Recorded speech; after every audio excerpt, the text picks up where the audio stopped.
Hello friends, welcome back to my YouTube channel Ragini online classes. आज की इस class में हम भारत की प्रमुख जनजातियों के बारे में पढ़ेंगे कि भारत में कौन कौन सी जनजातियाँ रहती हैं। ठीक है, तो ये टॉपिक ज़्यादा बड़ा नहीं है, बहुत छोटा है, लेकिन बहुत ज़्यादा मोस्ट है। जनजातियों के बारे में भारत में बहुत बार एग्जाम्स में कई बार पूछा गया है। ठीक है, और बहुत सारे क्वेश्चन इससे बनते हैं, तो आप इसको अच्छे तरीके से एक बार देख लीजिए। ठीक है, जैसा कि मैं आपसे हर बार बोलती हूँ, चैनल पर पहली बार है तो सब्सक्राइब कर लीजिए। ठीक है, और वीडियो अच्छी लगे तो प्लीज़ कमेंट कीजिए, लाइक कीजिए और ज़्यादा से ज़्यादा फ्रेंड्स को शेयर कीजिए। आप लोग शेयर नहीं करते हैं, प्लीज़ फ्रेंड्स इसको शेयर कीजिए, वरना मैं वीडियोस डालना बंद कर दूँगी। क्योंकि ज़्यादा से ज़्यादा लोग अगर इस चैनल से जुड़ेंगे ही नहीं तो फिर क्या फ़ायदा होगा। मेरे वीडियोस किसी को पसंद ही नहीं आएंगे तो फिर मैं क्यों फालतू मेहनत भरूँ। चलिए स्टार्ट करते हैं आज की क्लास। ठीक है, भारतीय जनजातियाँ। ठीक है, नाम ही पता चल रहा है कि भारत की जनजातियों के बारे में ये टॉपिक है। ठीक है, तो इसका उल्लेख किस में है? तो इसका उल्लेख हमारे संविधान के आर्टिकल 342 यानी कि 342 में इसका उल्लेख किया गया है।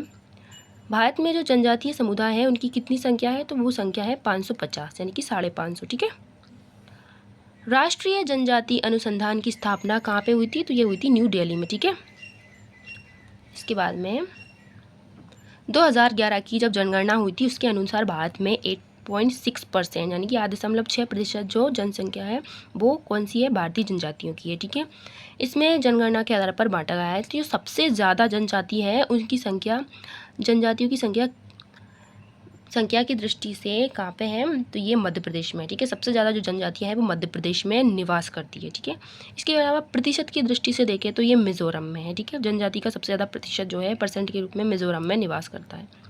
और सबसे कम जो जनजाति जनसंख्या है उसकी दृष्टि से कहाँ पे है? तो ये है मेघालय में। ठीक है, तो तीनों नाम माँ से स्टार्ट हो रहे हैं, मध्य प्रदेश, मिज़ोरम, मेघालय। ठीक है, इसके बाद में है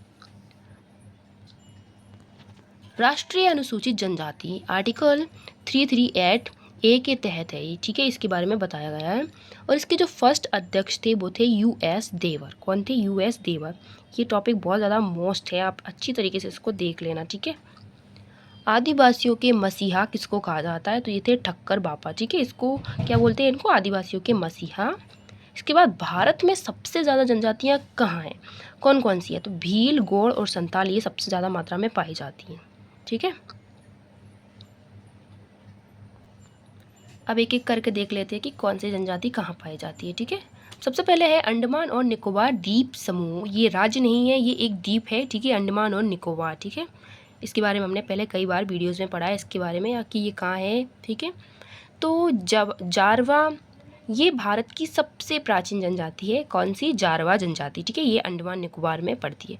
इसके बाद में दूसरी है ओंज। ठीक है, शैम्पेन, इसके बारे में हमने पढ़ा था, ये जनजाति है। ठीक है, और ये है सेंट लीज। ये जनजातियाँ कहाँ पाई जाती है? तो ये अंडमान निकोबार द्वीप समूह में पाई जाती है। ठीक है, इसके बाद दूसरा है झारखंड। झारखंड में कौन कौन सी जनजाति पाई जाती है? झारखंड क्या है? ये राज्य है। ठीक है, इसकी राजधानी है रांची। संथाल, समय पहले कौन है? संथाल। ये झारखंड की सबसे बड़ी जनजाति है। पूछ लिया जाता है कि झारखंड में पाई जाने वाली सबसे बड़ी जनजाति कौन सी है? तो वह है संथाल। ठीक है, संथालों के विवाह को बुयल कहते हैं। क्या कहते हैं? बुयल। ठीक है, पश्चिम बंगाल में भी निवास करते हैं। ये संथाल जो है झारखंड के अलावा पश्चिम बंगाल में भी निवास करते हैं। ठीक है, वेस्ट बंगाल में। दूसरे नंबर पे जो जनजाति है वो है झारखंड के अंतर्गत उराव जनजाति। ठीक है, इसको कुरुक भाषा बोलते हैं। ये लोग कुरुक भाषा बोलते हैं, ये कुरुक जनजाति होती है। ठीक है, इसको बोलते हैं हो। ये जनजाति छोटा नागपुर के क्षेत्र में निवास करती है। हो जो जनजाति है वो छोटा नागपुर के क्षेत्र में, झारखंड का छोटा नागपुर का है उसमें निवास करती है। और इसमें जो दो तरीके से होता है इनका विवाह। तो जो अंडी विवाह होता है वो एक होता है, दूसरा होता है ओपोर तीपी विवाह। ठीक है, तो जो अंडी विवाह होता है वो किससे किया जाता है? तो ये बातचीत के थ्रू किया जाता है। जब लोग एक दूसरे से बातचीत कर लेते हैं, सब लोग रिश्तेदार मिलके विवाह तय करते हैं और विवाह किया जाता है। ठीक है, लेकिन जो ओपर तीपी विवाह होता है ये अपहरण के द्वारा किया जाता है कि ठीक है, अपहरण कर लिया जाता है कन्या का और उसके साथ फिर उसका विवाह किया जाता है। ठीक है, लड़के को अपहरण कर लिया जाता है लड़की का। ठीक है, इसके बाद में है चेयू जनजाति। ठीक है, तो ये पड़ती है आंध्र प्रदेश, तेलंगाना, उड़ीसा और केरल। इन राज्यों में चेहू जनजाति पड़ती है। ठीक है, ये चेहू जनजाति है वो सबसे बड़ी जनजाति है जो आंध्र प्रदेश और तेलंगाना में निवास करती है। ठीक है, इस तरीके से। चलिए और आगे देखते हैं मुंडा जनजाति। ठीक है, मुंडा जनजाति, इसके बारे में तो हमने सुना भी है और पढ़ा भी। ठीक है, ये छोटा नागपुर के क्षेत्र में निवास करती है। ठीक है, आपने बिरसा मुंडा का नाम सुना होगा। उराव जनजाति, ओहो जनजाति और मुंडा जनजाति के लोग अनेक त्योहार मनाते हैं। ठीक है, तो ये प्रमुख रूप से 3 त्योहार मनाते हैं जिनका नाम है सरहुल, ठीक है, दूसरा है फागु, तीसरा है भागे भागे त्योहार। ठीक है, तो ये सरहुल ये त्योहार कौन सा है? तो ये एक प्रकार का फूलों का त्योहार है। ठीक है, फूलों का त्योहार। इसके बाद में एक बात है जो आप याद रखना, सबसे अधिक जो बेगा जनजातियां हैं उनके जो लोग हैं वो मध्य प्रदेश में निवास करते हैं। ठीक है, एमपी में सबसे ज़्यादा बेगा जनजाति के लोग रहते हैं। ठीक है, इसके बाद में उत्तराखंड और उत्तर प्रदेश में देखते हैं। तो सबसे पहले है थारू जनजाति। ये भारत के तराई क्षेत्र में और नेपाल में निवास करती है। ठीक है, ये तराई क्षेत्र में भी है और नेपाल जो दूसरा देश है उसमें भी ये निवास करती है। ठीक है, थारू जनजाति मध्य प्रदेश में सबसे बड़ी जनजाति है। ठीक है, ये जनजाति के लोग दिवाली त्यौहार को शौक से मनाते हैं। ये थारू जनजाति के लोग क्या करते हैं, जो दिवाली होती है, दीपावली, उसका त्यौहार बड़े धूमधाम से और शौक से मनाते हैं। ठीक है, इसके बाद में है भोटिया जनजाति। ठीक है, भोटिया जनजाति ये उत्तराखंड की पहाड़ियों में निवास करती है। कहाँ? उत्तराखंड में जो पहाड़ियाँ हैं वहाँ पे निवास करती है। ठीक है, उत्तर प्रदेश के तराई क्षेत्र में भी ये निवास करती है। ये जनजाति ऋतु प्रवास करती है, ऋतु के अनुसार ये प्रवास करती है। ठीक है, इसके बाद में आगे देखते हैं। यहाँ एक बात है जो आप ध्यान से रखना, सबसे बड़ी जनजातियों में, ठीक है, थारू जो है सबसे ज़्यादा मात्रा में उत्तराखंड में निवास करती है। जो भील है वो राजस्थान में और जो गोंड है वो उत्तर प्रदेश में निवास करते हैं। इसके बाद जो भील है वो राजस्थान के अलावा मध्य प्रदेश में भी देखने को मिलते हैं। ठीक है, संथाल जो है झारखंड में देखने को मिलते हैं और जो गोंड है वो छत्तीसगढ़ में। ठीक है, ये अगर आपने इन 6 को अच्छे से याद कर लिया तो इनमें से आपसे एक ना एक तो डेफिनेटली एग्जाम्स में पूछेगा ज़रूर। ठीक है, ठीक है, अब उत्तर प्रदेश की जनजातियाँ देख लेते हैं। उत्तर प्रदेश की अन्य जनजातियाँ, सबसे पहले है गोंड जनजाति। उत्तर प्रदेश की सबसे बड़ी जनजाति है। ठीक है, अभी हमने देखी है गोंड जनजाति कहाँ पाई जाती है, यूपी में पाई जाती है। दूसरी है खासर, ये क्रोधी प्रवृत्ति की जनजाति होती है जो उत्तर प्रदेश में पाई जाती है। ठीक है, इसके बाद में उत्तराखंड की जनजातियाँ, तो उत्तराखंड की अन्य जनजातियों में सबसे पहले है जैन सारी जनजाति। ठीक है, जौन सारी जनजाति ये उत्तराखंड की दूसरी सबसे बड़ी जनजाति है। ठीक है, उत्तराखंड की दूसरी सबसे बड़ी जनजाति यही है। ठीक है, इसके बाद में सबसे पहले कौन है, थारू है। इसके बाद में बुक्का जनजाति। बुक्का जनजाति ये जो है अनुलोम प्रतिलोम विवाह होता है, यहाँ पे अनुलोम और प्रतिलोम विवाह होता है। ठीक है, बुक्का जनजाति में। इसके बाद आते हैं मध्य प्रदेश में। ठीक है, मध्य प्रदेश एमपी, यहाँ पे सबसे ज़्यादा पाई जाती है भील जनजाति। हमने अभी पढ़ा है, पीछे देखा है कि भील जनजाति सबसे ज़्यादा मध्य प्रदेश में पाई जाती है। मध्य प्रदेश की सबसे बड़ी जनजाति है ये। ठीक है, भारत की सबसे बड़ी जनजाति भी भील जनजाति ही है। ठीक है, भील जो समाज के जो लोग होते हैं वो सबसे ज़्यादा देखने को मिलते हैं। ठीक है, इसके बाद मध्य प्रदेश, उसके बाद गुजरात और राजस्थान, इन जगहों पर भील जनजाति के लोग सबसे ज़्यादा देखने को मिलते हैं। ठीक है, सबसे बड़ा समूह इन्हीं में रहता है। ठीक है, इस सबसे पहले नंबर पर मध्य प्रदेश, उसके बाद गुजरात में, उसके बाद राजस्थान में आपको भील समाज के लोग देखने को मिलेंगे। इस समाज के जनजाति के लोग सबसे ज़्यादा यहीं पे रहते हैं। ठीक है, और ये लोग घूमर नृत्य करते हैं। कौन सा? घूमर नृत्य। इसके बाद में आता है हमारा दूसरा नंबर का, जो मध्य प्रदेश में निवास करती है, गोंड जनजाति। ठीक है, तो ये जनजाति मध्य प्रदेश में सबसे ज़्यादा निवास करती है। ठीक है, छत्तीसगढ़ की सबसे बड़ी जनजाति है ये। पशु बलि की प्रथा यहाँ पे बहुत ज़्यादा प्रसिद्ध है, पशुओं की बलि दी जाती है इस जनजाति में। ठीक है, इसके बाद में तीसरी है कोल जनजाति। मुख्य व्यापार इनका कृषि होता है। कोल जनजाति के लोग जो है कृषि करते हैं। ठीक है, इसके बाद में है सहरिया, जो चौथे नंबर की जनजाति है मध्य प्रदेश की।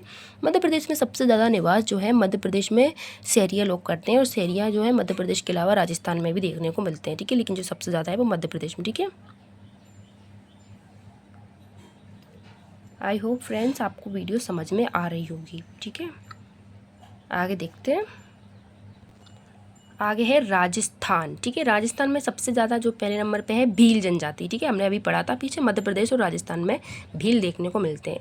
राजस्थान की सबसे बड़ी जनजाति मानी जाती है भील। ठीक है, मीणा जनजाति राजस्थान की सेकंड सबसे बड़ी जनजाति देखने को मिलती है। ठीक है, पहले नंबर पर भील जनजाति, दूसरे पे मीणा जनजाति।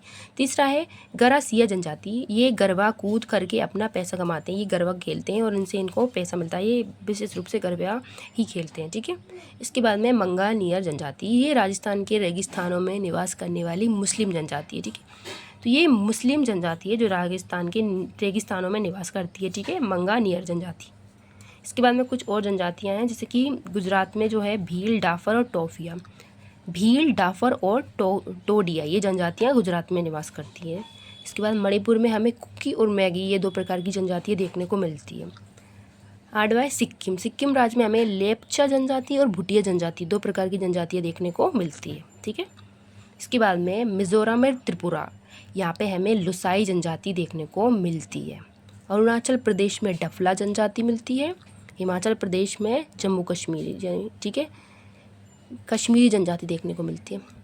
इसके बाद में जम्मू एंड कश्मीर में हमें कौन कौन सी, तो जम्मू एंड कश्मीर में जो है सबसे ज़्यादा हमें ये रही बकड़बाल, ठीक है, यहाँ पे हमें बकड़बाल जनजाति देखने को मिलती है। दूसरा है चांगया जनजाति जो लद्दाख में देखने को मिलती है, और ये लोग जो होते हैं पश्मीना बकरों को पालते हैं। कौन? लद्दाख के चांगया जनजाति जो है वो पश्मीरी बकरों को पालते हैं। ठीक है। इसके बाद में असम में अहोम जनजाति और बोडो जनजाति देखने को मिलती है। ठीक है। इसके बाद में हम देखते हैं दक्षिण भारत की जनजाति है। तो दक्षिण भारत में 2 प्रकार की है। पहला है टोडा जनजाति, ये इसको द्रविड़ परिवार का माना जाता है। ठीक है। यहाँ पे बहुपति प्रथा, विवाह प्रथा को माना जाता है। ठीक है। इसमें नीलगिरी पहाड़ियों पर निवास की जाती है। ये जो जनजाति है नीलगिरी की पहाड़ियों पर निवास करती है, जो तमिलनाडु में पड़ती है। यहाँ पे पूर्वी और पश्चिमी राज्य तट मिलते हैं। ठीक है। तमिलनाडु में यहाँ पे क्या है, द्रविड़ परिवार की जो जनजाति है टोडा जनजाति। ठीक है। और दूसरी जो है वो देखते हैं। इसके बाद दूसरे नंबर की जो जनजाति है वो है चेयू जनजाति। ठीक है। ये आंध्र प्रदेश, तेलंगाना, उड़ीसा और केरल में देखने को मिलती है। ठीक है। ये सबसे बड़ी जनजाति है जो आंध्र प्रदेश और तमिलनाडु में पाई जाती है। कौन सी? चेयू जनजाति। ठीक है। इसको हमने अभी पहले पढ़ लिया था, लेकिन ये दक्षिण भारत के अंतर्गत आती है। ठीक है। इसके बाद में है मेघालय की जनजाति है। ठीक है। तो मेघालय की जनजातियों को याद करने की एक ट्रिक है। ठीक है। सबसे पहले देखते हैं कौन कौन सी जनजातियाँ हैं। गारो जनजाति है, खासी जनजाति है और मिक्की जनजाति। और ये जो जनजातियाँ हैं ये पहाड़ियों के नाम भी है। जनजातियों के नाम जो है पहाड़ियों के नाम पर ही रखे गए हैं। ठीक है। निंजा जनजाति और जयंतिया जनजाति, ये यहाँ पे पहाड़ियाँ होती हैं। जब आप पहाड़ों के बारे में पढ़ोगे भारत के में तो आपको सब कुछ समझ में आ जाएगा।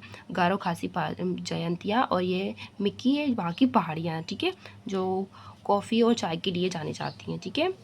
तो यहाँ पे क्या होती है, झूमिंग कृषि होती है। और इसकी ट्रिक है, आप इनको कैसे याद करोगे। तो गारो की, खासी, मिक्की की, निंजा की, जयंती, मेघा ने बना ली, ये एक ट्रिक है। इससे आपको इनके नाम आसानी से याद हो जाएंगे। आप इसको याद कर लोगे तो आप इसमें से नाम निकाल लोगे। गारो की, खासी, मिक्की, तो इससे गारो, खासी, मिक्की ये पहाड़ियाँ। इसके बाद निंजा की, जयंती, मेघा ने बना ली, तो निंजा, जैन और जयंतिया इस तरीके की आपको क्या मिल गई, यहाँ पे नाम मिल गए जनजातियों की। ठीक है। बहुत ईजी है, आप करोगे तो आपको समझ में आ जाएगा। इसके बाद हमारी लास्ट है बिरहोई जनजाति, बिरहोर जनजाति। ये जो जनजाति है छत्तीसगढ़ में पाई जाती है। ठीक है। बिरहोई जनजाति कहाँ पाई जाती है? छत्तीसगढ़ में। और इसका अर्थ क्या होता है, तो जो बिरहोर होता है उसका अर्थ होता है जंगल का आदमी। ठीक है। तो ये थी हमारी आज की क्लास। मुझे लगता है आपको ज़रूर समझ में आई होगी। ठीक है। तो मैं एक बार आपको पूरा दिखा देती हूँ कि आज हमने क्या क्या पढ़ा है। ठीक है। जनजातियों के बारे में, ताकि आप वीडियो को पॉज करके आराम से अपने नोट्स क्लियर कर सको। ठीक है।